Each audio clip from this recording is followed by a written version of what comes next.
Some moments arrive in life like a storm you never saw coming. One day the ground beneath you feels steady, the next it's shaking, and every step feels uncertain. In Shaolin teaching, this isn't misfortune, it's the knock on the door from your true training. Challenges don't come to crush you. They come to wake you from the sleep of comfort, to show you the depth of strength you didn't know you carried. I learned this lesson the hard way. My teachers never spared me from difficulty. They placed me in the fire. They gave me tasks I could not finish, movements I could not master, and silence I could not escape. At first, I thought they wanted to see me fail. Only later did I understand. They were creating the space for my mind to transform. Many people think a test from life is a sign they've done something wrong. But in the Shaolin way, the hardest trials are a sign that you are ready to see yourself clearly, ready to shed the false layers, ready to meet the version of you that cannot be shaken. In this teaching, I will share why the most difficult moments can become your greatest teachers. You'll learn how to meet a challenge without fear, how to hold your mind steady when the world moves, and how to turn pain into power without losing your peace. There are truths here that few ever hear, because most turn away before the lesson reveals itself. Stay with me until the end, and you'll walk away with more than words. You'll carry a method to face any trial with unshakable clarity. Welcome to Shaolin Mind. Subscribe and let us begin. When the world outside roars, the mind will want to roar with it. This is the first trap. In my early years of training, my master once sent me to practice beside a busy marketplace. The noise of bargaining voices, clattering carts, and restless animals made my thoughts scatter like dry leaves in the wind. I grew restless, irritated. Then he whispered only 3 words: breathe, stand, stay. So I stood, I breathed, the noise was still there, but each inhale drew my attention inward. Each exhale loosened the grip of my impatience. Slowly I began to notice something. The marketplace had not grown quieter, yet inside me, space was opening. It was the first time I understood that chaos outside is not the enemy. The real struggle is the storm within. In Shaolin practice, we do not escape noise, conflict, or fear. We step into it with awareness. We root the feet into the ground as if the earth itself is lending us its stillness. The breath becomes deep and deliberate. 4 slow counts in, 4 counts out. Nothing forced, nothing rushed. Fear may still knock at the door of your mind. That's fine. We don't slam the door. We invite it to sit quietly in the corner. This way fear loses the urgency that makes it control you. Soon your body learns to remain steady while the world moves. Your thoughts learn to slow without being commanded. And in that stillness, clarity appears. Not because the chaos ended, but because you no longer feed it.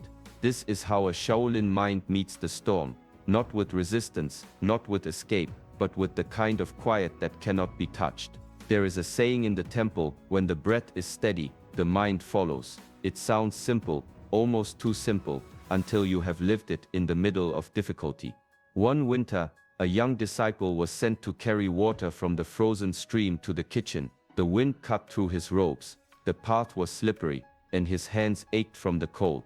Each step was a battle between quitting and continuing. His master, watching from a distance, called out only one instruction: count your breath. So the disciple began. 4 counts in, hold for 2. 4 counts out, hold for 2. Over and over, step after step. At first, it felt mechanical, but as the minutes passed, his attention stopped wrestling with the cold. The ache was still there, yet it no longer consumed him. The rhythm of the breath became a rope tying his mind to the present moment. Shaolin monks use this pattern, not only in training halls, but in daily life. Before speaking in anger, before lifting a heavy load, before stepping into a difficult conversation, the breath is the anchor. It's not about controlling the world outside, it's about holding your ground within it. The beauty of this practice is its discipline. You cannot fake it. You either breathe with full awareness, or you are pulled away into distraction. Over time, the mind learns to return to the breath automatically, like a bird finding its way back to the nest. In moments when everything feels unstable, loss, fear, uncertainty, this simple inhale and exhale becomes more than oxygen. It becomes a reminder you are still here, still steady, still able to meet what comes next. That is the beginning of mastery. there is a part of you that is untouched by the noise of your thoughts. Monks call it the witnessing mind, the quiet watcher that sees without reacting, hears without clinging, and knows without judging. In the temple, a novice once asked his teacher, "How do I stop my thoughts?" The teacher smiled and led him to a river. They stood on the bank and watched the current. "Do you stop the river?" the teacher asked. "No," the novice replied. "You watch it flow." The teacher nodded. So it is with the mind. The witnessing mind is not about silencing every thought. It is about stepping back, as if from a hilltop, and watching the mind's activity below. Anger may rise like a sudden storm cloud. Fear may rush through like fast-moving water, but from the vantage point of the witness, you see them come and go without being carried away. When life delivers its hardest tests, this awareness becomes your anchor. You do not become the fear, the doubt, or the frustration. You see them as passing visitors. This small distance changes everything. It gives you space to choose your response rather than be dragged into reaction. Discipline keeps the witness strong. Each day in meditation, in training, in silence, the mind learns to sit in its own presence without needing distraction. Over time you stop fighting every thought and start letting them pass, like clouds across the sky. This is how divine level tests are passed, not through force, but through grace. By holding the seat of the witness, you remain steady while the storm exhausts itself. And when the air clears, you are still there, untouched, ready to take your next step with clarity. In the quiet hours before sunrise, the temple courtyard comes alive with movement, not because anyone forces it, but because the monks have trained their bodies and minds to greet the day the same way, every day. This is discipline, not as a chain, but as a path. Many see discipline as restriction, a denial of freedom. In truth, it is the opposite. Discipline is the daily choice to shape yourself into something stronger, steadier, clearer. It is devotion to mastery, not obedience to rules. There is a story of an elder monk who for 40 years began his morning with the same set of forms: rain, snow, illness. It did not matter. When asked why, he said, "When trouble comes, it will not wait for me to prepare.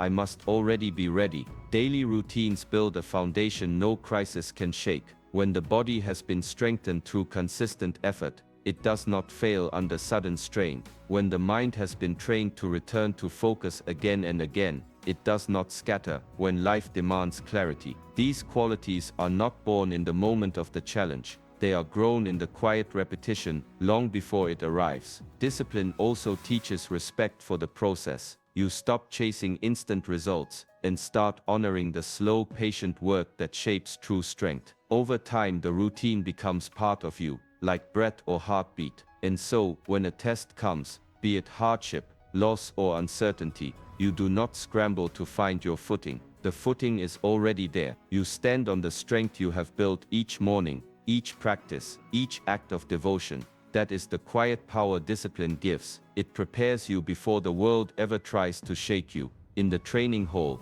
a young disciple once asked, "How do I know if I will succeed?" The master answered by handing him a broom. For weeks the boy swept the same courtyard, day after day. Dust returned each morning, leaves fell each afternoon. There was never a moment when the work was finished. At first the boy grew frustrated. He wanted to see proof that his effort mattered. But over time, something shifted. He stopped thinking about the end. His hands moved with care. His breath found its rhythm, and the act of sweeping became enough. This is the way of the Shaolin dancer in life. The focus is on the movement, the effort, the presence, not the applause at the end. Results are like the wind. You can invite them, but you cannot command them. When you release the need to control every outcome, a deep freedom appears. In the ancient teachings, clinging to results is seen as a subtle form of fear. Fear that your effort alone is not enough. Fear that without a certain ending, the journey is wasted. But when you trust your effort, you discover that your worth is not measured by what you hold in your hands at the end, but by the integrity you carried in each step. This way of living is lighter. You give your best, then you let go. The world will move as it must. Some seeds sprout quickly, others take years hidden beneath the soil. Your task is not to dig them up in impatience, but to keep planting with steady, open hands. And when you live this way, you find the result you were chasing was never the point. The mastery was in how you walked the path. In the mountains, there is a narrow path that winds along the edge of a steep cliff. New travelers walk it with stiff shoulders and quick breath, eyes fixed on the drop below. Fear walks beside them, whispering warnings with every step. Most try to push it away or outrun it. Few think to turn and face it. One winter, a monk led a group along this path. He stopped halfway and asked them to close their eyes. "What is fear saying to you right now?" he asked. The answers came quickly: that I might fall, that I will fail, that I am not ready. The monk nodded. Fear speaks in warnings, but listen deeper. It also points to where you must grow. In Shaolin understanding, fear is not a curse. It is a guard standing at the entrance to a higher level of yourself. Its presence means you are approaching the edge of your comfort, the threshold of change. When you meet it with resistance, it becomes a wall. When you meet it with curiosity and kindness, it becomes a guide. Kindness toward fear does not mean surrendering to it. It means acknowledging it without judgment, breathing with it, asking what it is trying to protect. Often you will find that beneath its sharp voice is a desire to keep you safe. When you thank it for its warning and step forward anyway, you carry both caution and courage together. Over time, this changes your relationship with challenge. Fear becomes less of an enemy and more of a companion, one who walks with you until the path no longer feels so narrow. And when the next cliff edge appears, you greet it not with dread, but with quiet respect for the guide you have learned to trust. In the courtyard of the temple, there is an old stone, worn smooth by countless footsteps. No single step shaped it. The change came from years of quiet repetition, monks walking the same path, day after day. This is how mastery is built, not in sudden bursts, but in the steady return. Many people look for transformation in a single grand moment, like a spark that changes everything. But the ancient way teaches that real strength grows like a tree, unseen at first, pushing roots deeper with each season. The progress is so gradual, you might not notice it, until the day a storm comes, and you find yourself unshaken. Each small step matters, the form practiced one more time, the morning meditation repeated before the sun rises, the choice to respond with patience instead of anger, again and again. These moments are threads, and over time they weave the fabric of who you are. It takes discipline to keep returning, especially when no one is watching, and there is no immediate reward. The mind will whisper, "This is too small to matter," but the Shaolin path teaches that what is small and consistent becomes unbreakable. The drop of water that falls in the same place will, in time, carve stone. When you look back, you may not remember each practice, each choice, each breath, but you will see the person you have become because of them. That is the echo of your effort, the way it shapes not just your skill, but your being. So the path is not in the fireworks, it is in the quiet return, the steady step, the devotion that does not fade. This is the kind of mastery that lasts long after the noise of the world has passed. In the temple's early hours, before the sun touches the roof tiles, training begins. Movements flow like water, precise, rooted, alive. Yet what gives them power is not strength alone. It is the unity of body, breath, and intention. Without this alignment, the movements are only shapes. With it they become a living force. Once a master watched a student perform a sequence flawlessly in appearance, yet something was missing. "You are moving," the master said, "but you are not present." He asked the student to slow down, to breathe deeply into each motion, and to place a clear purpose in every strike and every step.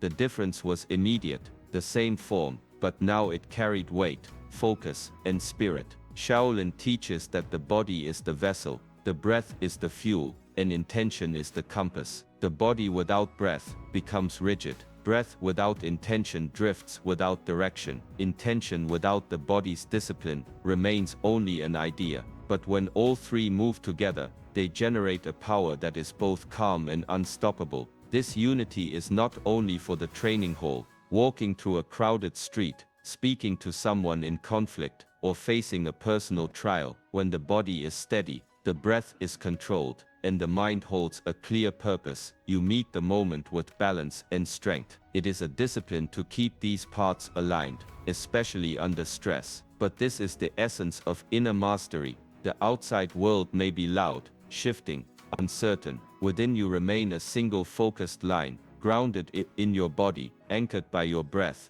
and guided by your intention. From that place, every action becomes deliberate, and every step carries the quiet power of alignment. In the end, the greatest victories are often the quietest. Passing the hardest test is not marked by a dramatic moment or a sudden burst of glory. It's marked by the way you kept showing up, breath after breath, step after step. Presence is not something you wait for, it is something you choose. Even when the mind wants to run ahead or look back, when you stay here, fully here, you discover that you already hold the strength you were searching for. The trial may still unfold, the storm may still move around you, but you are no longer pulled away from yourself. That steadiness is the real passing. Take this into your daily life. Bring your attention to the small moments, the way you walk, speak, and breathe. Treat each as a chance to return to presence. Over time, you'll see that peace does not wait for life to become easy. It grows in the middle of whatever life brings. Thank you for walking this path with me today.